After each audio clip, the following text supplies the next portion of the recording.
Welcome to this explainer. Today we're diving into a genuinely fascinating paradox. It's this idea that democracy structurally corrodes religion, but at the same time it absolutely needs religion to survive. We're going to unpack some brilliant philosophical analysis from Johnathan Bi, who builds heavily on the classic 19th century insights of Alexis de Tocqueville.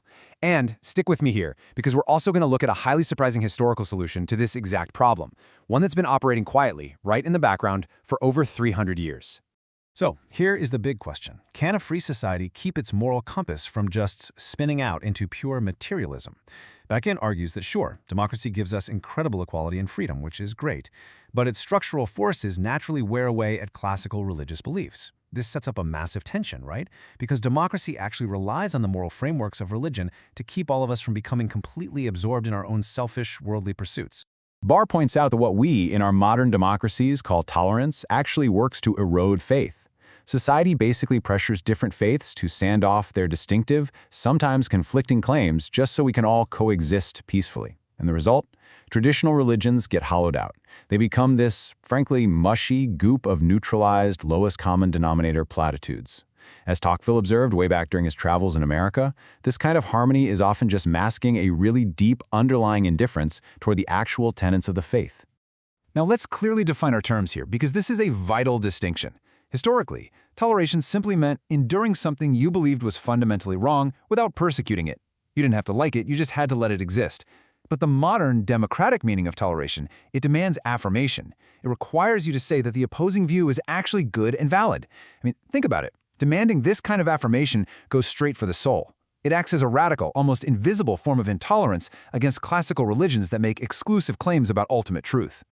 Okay, let's break this down. Bi identifies three specific, corrosive forces unique to democracy that actively hollow out classical faith.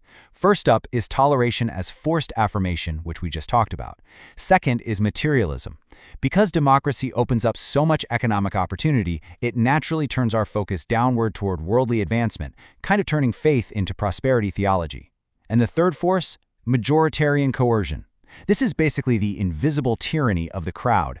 Instead of a central government policing what you think, democratic citizens police each other's beliefs through social pressure and this constant fear of being ostracized. All of this leads us to a massive, seemingly unsolvable gap.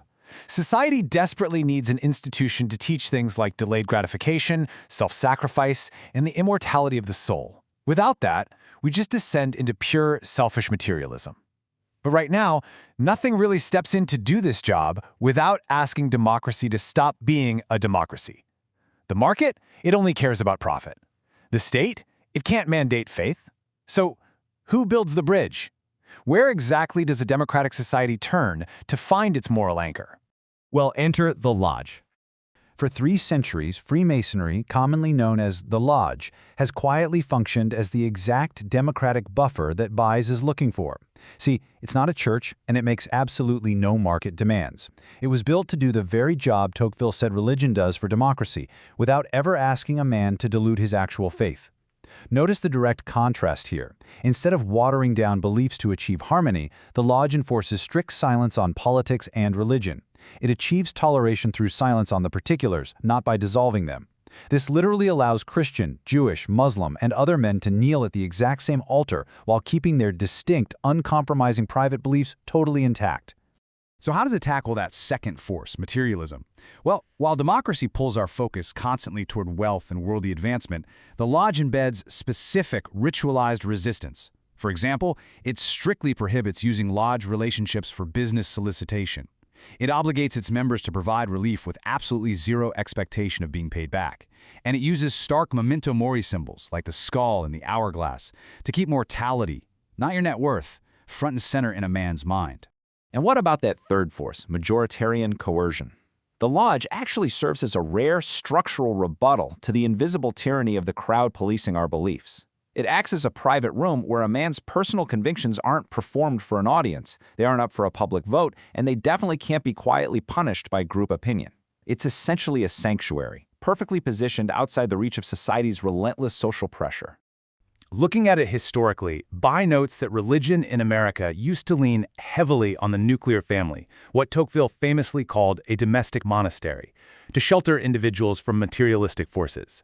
But as we know, the traditional family shifted radically in the mid-20th century, meaning organized religion lost its strongest pillar. Historians point out that during these massive cultural shifts, the lodge actually stepped in as a complementary, countercultural space. It provided a parallel structure for moral formation that ran right alongside the domestic sphere. And this brilliantly illustrates exactly why democracy needs this counterbalance. Tocqueville argued that religion's core service to democracy is reinforcing belief in the immortality of the soul, which inherently forces people to delay gratification.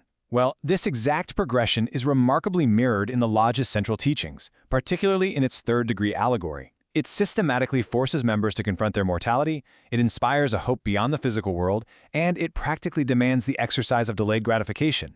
Now, Bio also warns that democracies are highly susceptible to New Age pantheism, the whole idea that everything is God. He argues this flatters our laziness by dissolving our individuality into this collective blob, asking for literally zero sacrifice. The Lodge answers this directly with the core symbol, the rough ashlar. It represents an unpolished stone, and it holds each person strictly individually accountable for chipping away their own flaws. It's a fascinating rebuttal. Instead of a lazy, collectivizing pull, it demands real, personal moral progress. Another really fascinating point Bids raises is that humans have this natural drive for heroism. But in a highly material democracy like ours, that natural drive gets funneled straight into climbing the corporate ladder and intense commercial competition. The Lodge, however, offers a totally different outlet through what's known as the Hiranic legend. This is a deeply heroic narrative of building, integrity, and sacrifice that is entirely divorced from quarterly earnings or business success. It gives men a transcendent, heroic register that the free market simply cannot provide. Even today, as we look out to the frontier of technology, where AI and modern science push materialism even further by seemingly conquering spiritual mysteries, the Lodge maintains its anchor. For centuries, it has relied on sacred geometry and the ancient traditions of Pythagoras and Plato. It firmly resists the urge to just innovate for the sake of disruption, pointing instead to mathematical order as evidence of a much higher design. So, the absolutely crucial takeaway here is that the solution Bi was searching for at the end of his analysis was actually standing in plain sight all along. We have this democratic buffer that refuses to dilute faith while fully supporting a free society. It's an institution that asks every person who enters to believe in something greater than themselves, without ever dictating exactly what that has to look like. It achieves true pluralism by design, rather than by just eroding beliefs into widespread indifference. Which brings us to a pretty profound question. If a structure like the Lodge has been quietly mitigating the toxic paradoxes of democracy for over 300 years, doing all this heavy lifting right under our noses, what other hidden, ancient institutions are quietly holding our modern world in balance, just waiting for us to notice them?